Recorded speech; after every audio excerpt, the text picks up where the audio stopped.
guys, welcome to my YouTube channel. I'm so excited. It's your girl, it's your person, like it's your body, Faith Adama. Yes guys, it's me in all my naturalness.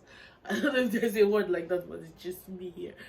Okay, so guys, I was inspired to film this video by the gorgeous Nneka Wogu. Though I started on a good mood, I know what I'm about to talk about is going to come with like mixed feelings, mixed emotions, like here and there. So guys, where do I start from? Okay, so Nneka was talking about how she lost her child and how she dealt with loss. And I just realized that when I lost my mom, I came on social media, on YouTube. I really just wanted to watch videos that could console me, videos that could make me feel better, like about how I was feeling at the time. I checked everywhere and it wasn't found. Like I couldn't find it anywhere. Okay, so backstory. The only daughter of my mom, so we kind of had a connection. We talked for hours. We were like best friends.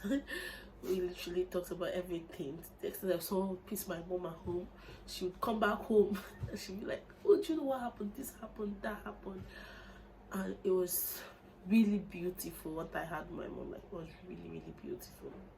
So she lost a daughter, and I lost my mom, and sometimes I think we need to talk about these things. Yeah, we need to be outspoken about these things, not just for us, but because there are tons of people that are going through what we've gone through right now, and they just need to hear how we dealt rather with these things. And you know, okay, just want to hear how we dealt with these things, and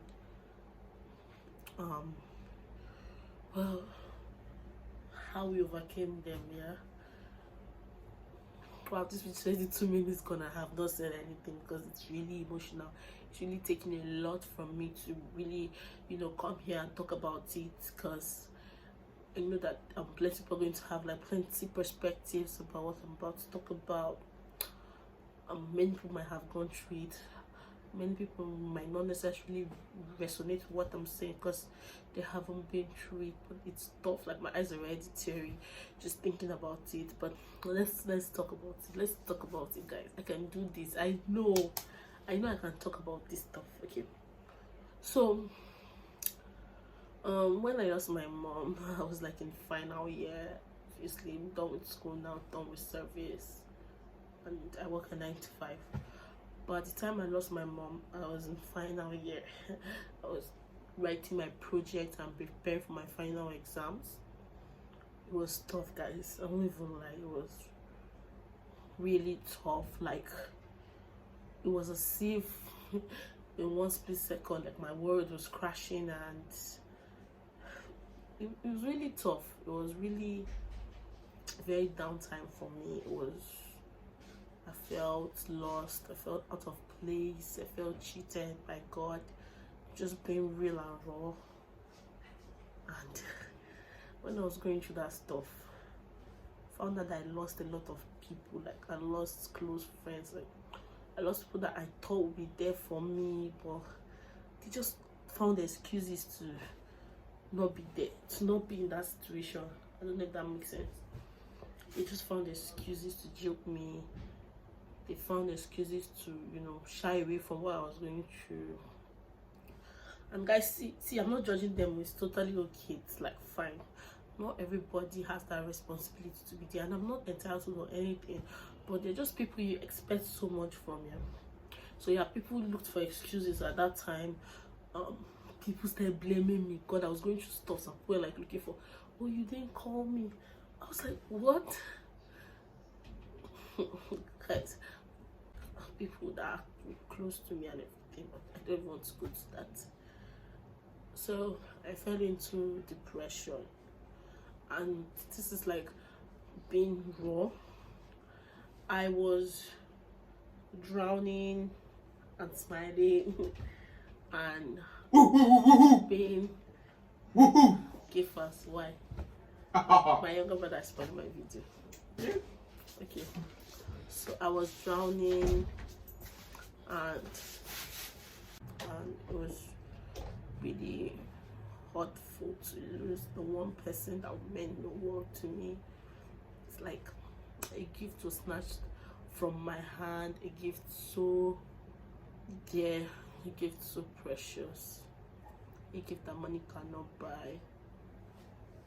So, sorry guys, I'm so sorry, I'm messed up right now, I'm just so emotional. So how did I get over it? One thing I realized is like music is healing. Like I listen to a lot of music, like I could just listen to music and then I could speak the words, like especially gospel songs. I would literally speak the words in the songs to myself and I'll be like, when my back was against the wall, my back is against the wall right now, and God, you'll make a way. I know you'll make a way. I know you're God, and I know you would make a way. Like I would be speaking these words to my heart. I was healing. The more I would look in the mirror and talk to myself like I was talking to somebody, I found myself healing. Sometimes I'll just go to the mirror and be like, Faith, you're going to get out of this thing. Like you're going to be fine. You're strong.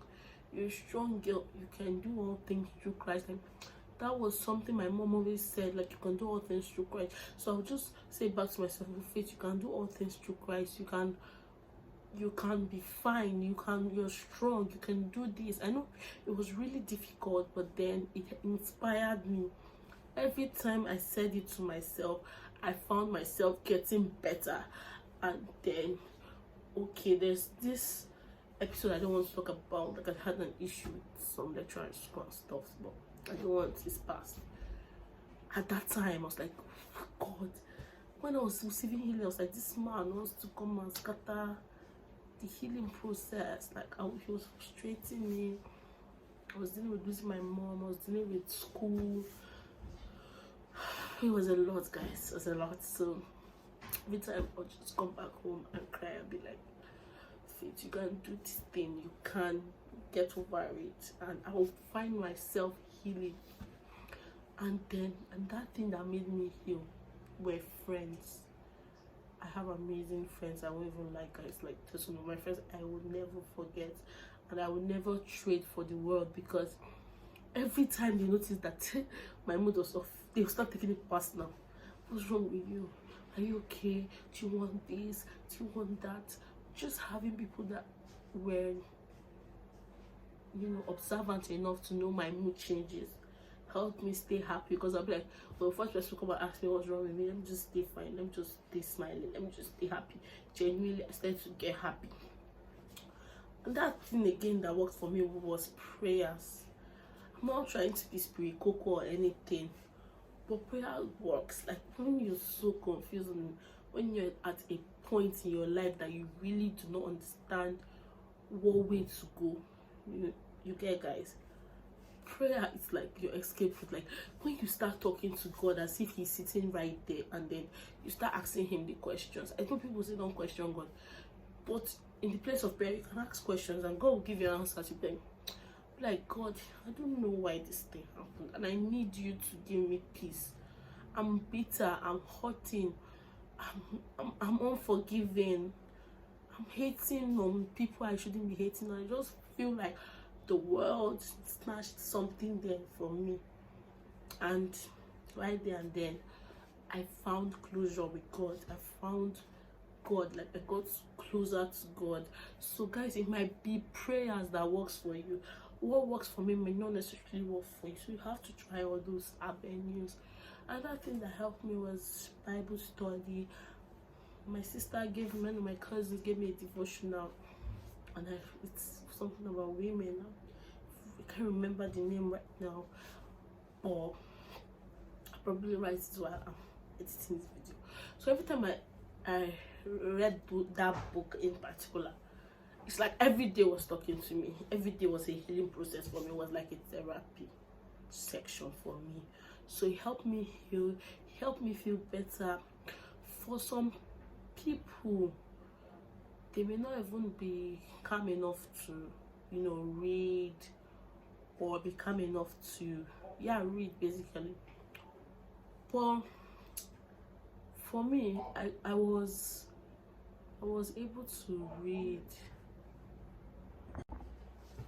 So the devotional really worked for me. It helped me find closure. It helped me find peace. Then another thing that I didn't let myself do that helped me heal was be idle. Because you know how they say, like, an idle man is the devil's workshop. Like, the devil takes advantage of you being idle. Like, I don't know, this is supposed to be a spiritual video, but guys, sorry, just take it as it comes. It's just me being open and honest. So every time I find myself being idle, I get a game, I get something, I watch a Netflix movie, I just did something to distract me, and it helped, because there was never the time for the devil to come and bring all those depressing thoughts into my head. I found myself happy, I found myself feeling better. So when you lose somebody, the most important thing you should know is that person wants you happy. That person wants to see you happy. That person wants to see you smile. The person that died must like be a loved one, definitely, for it to get to you.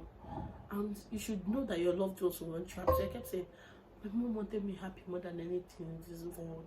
Anytime I'm sad, maybe she would be sad where she is. I kept telling myself, like, so let me just try and be happy. And it helps me. I started to heal. I started to feel better. I started to become happier. I started to want to appreciate life more. Because when you've lost someone close to you, definitely, guys, you're going to appreciate life. Because when you watch death, like, when you watch death happen, you would know that life is precious. Because it's like, it happens in 1 second, 1 split second. Like, you're talking to the person and the person is gone. You realize that there's so much more you can give to life. There's so much more you can do. I know this video is not, it's pretty long. I didn't even plan for it to be this long, but I just wanted us to talk. I wanted to just talk about it because I know how important it is. I used to be the kind of person I used to be the kind of person to say, oh, this person is doing too much. This person is the first person. Like, I used to be that person. I just felt the emotions were too much. Were they real? When I lost my mom, I realized that they're not even doing enough, because at that point you don't even know how you don't want to react to that situation. You don't even know what you want to do at that time. You just know that you are hurting, like your chest will literally be paining you, like you feel like your heart has been ripped off your chest, like a part of you has been snatched away from you. It is very painful to lose a loved one, and when you lose a loved one, you tend to console people more, because okay, you've been through this thing, you know how it feels. So when I go to houses that, oh, someone has died, I literally just share my story with you, and it inspires you. It inspires you to that if I could be here, and if I could, you know, get over this thing, you could also do that. You could also be strong. You could also get better. Literally, we're all going to lose loved ones. People around us are going to die. That is inevitable. That's the realistic aspect of life. Sorry to be so blunt, but getting over losing them is really difficult. It's not, and for people that, like, when people lose loved ones, that's the perfect time for you to judge them. It's wrong. Like, people cannot be dealing with losing a loved one and dealing with your stress, dealing with you being petty about things, dealing with unnecessary pressures. Like, allow them face one. It's bad enough that they've lost people that they wanted to have in their lives for a really long time, and then you are now coming with your pettiness. I think it's insensitive, and I think we should be more sensitive to people's emotions. I don't know. I know I'm going out of context right now. I'm just everywhere, but that's just how I feel about this stuff, and I'm just being open and real. Like, just don't stress people. Yeah, sorry, my video. Don't stress people that have lost their loved ones. Like, don't do it. It's wrong. Just if you can be there, yeah, be there for them. If you cannot be there, just let go and won't just add. It's like adding pepper to pepper soup. Don't add to their hurt. Don't put pepper in their wounds. Don't hurt people that are hurting. It's just insensitive. It's just all shades of wrong. Yeah. So guys, that's all I've come here to say. And if you've lost a loved one, I just want you to know that God cannot give you a challenge that you cannot overcome. And that person wants you to be happy. Like, if that person is a loved one, they definitely want you to be happy. They definitely want you to be strong. They definitely want to see you win. So, win for them. Make a legacy for them. Live your life. Do something that they'll be proud of and say, oh, this girl did something. This girl left my legacy on the earth. And that's what I strive to do every day. Every day of my life, I want to be a better person to make my mom proud. Every day of my life, I want to make better decisions. So it's like losing my mom has made me more conscious of the fact of that I need to be more responsible. So for people, it's not easy to lose a loved one. I won't lie to you. I won't come here and sugarcoat it and tell you that, oh, it's all sweet and rosy. It's very difficult. It's a very difficult time, but if I can overcome it, and if Nneka can overcome it, and if tons of people out there are still overcoming it, you can do it. You can be strong. Depression is not an option. Suicide is not an option. I used to tell one of my friends after he lost his mom that even if you commit suicide, because he used to say, oh, he wants to kill himself, like, even if you commit suicide, you know your mom is African. When you get there, she's going to flog you back to the earth. Like, she's literally going to flog you back to the earth. She's going to be so hurt and disappointed. She'll be like, so you just said it to show the world that I did not train you. I'm a field mother. And it made him better. So, guys, you can do this. It's really not easy. Don't mind my emotions, like they are messed up right now. So it's really not easy, but you can do it and you can be fine. Alright guys, thank you for watching my video. Please, biko mabinu da Allah, subscribe to this channel, share this video to someone that has lost a loved one, or watch if you have. I hope it helps you. I would also love to see your comments, like in the comment section, how you dealt with losing a loved one and how you think people should deal with it. It will help people who need it in the comment section. Thank you guys. My name is Faith Adama and I love you so much, but Jesus loves you more. Bye guys.